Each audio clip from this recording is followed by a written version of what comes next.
नमस्कार, आप सबका स्वागत है हमारे चैनल नेक्स्ट 9 न्यूज पर। मेरा नाम है दीपक गुप्ता।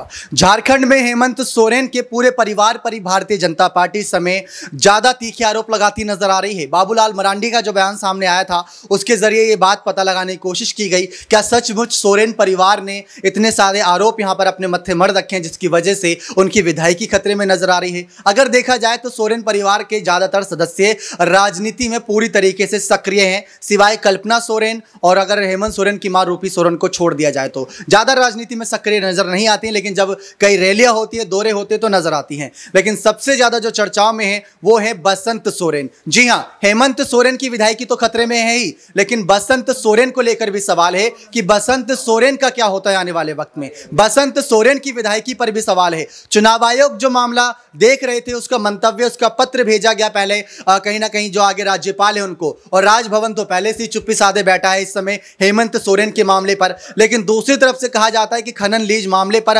हलफनामे में पूरी जानकारी नहीं दी गई थी यहां पर सोरेन परिवार की तरफ से जब चुनावी पैगाम थे, और इस बीच सोरेन परिवार पर आरोप लगाए गए। लेकिन बसंत सोरेन, क्या हेमंत सोरेन से पहले उनकी विधायकी जाती नजर आएगी? क्योंकि हेमंत सोरेन राज्य के मुख्यमंत्री हैं, और अगर दूसरी तरफ बात करें मुख्यमंत्री पद पर आ जाएगी तो सवाल बनेंगे, और विधायकी पर आ जाएगी तो शायद इतने सवाल ना बने। इसी वजह से बसंत सोरेन पर यह सारा मामला अटकता नजर आएगा। बसंत सोरेन पर कहीं ना कहीं दिक्कतें होती नजर आएंगी। बसंत सोरेन को लेकर जो सवाल हैं वो आने वाले वक्त में राजनीतिक तौर पर साफ होते नजर आएंगे। लेकिन जो जेएमएम गुट थे उनका यह कहना था कि जो बीजेपी है जो शिकायत कर रहे थे चुनाव आयोग से, चुनाव आयोग तक तो मामला सीमित था, लेकिन राज्यपाल रमेश बैस को भेजने का यह मामले का तुक नहीं बनता।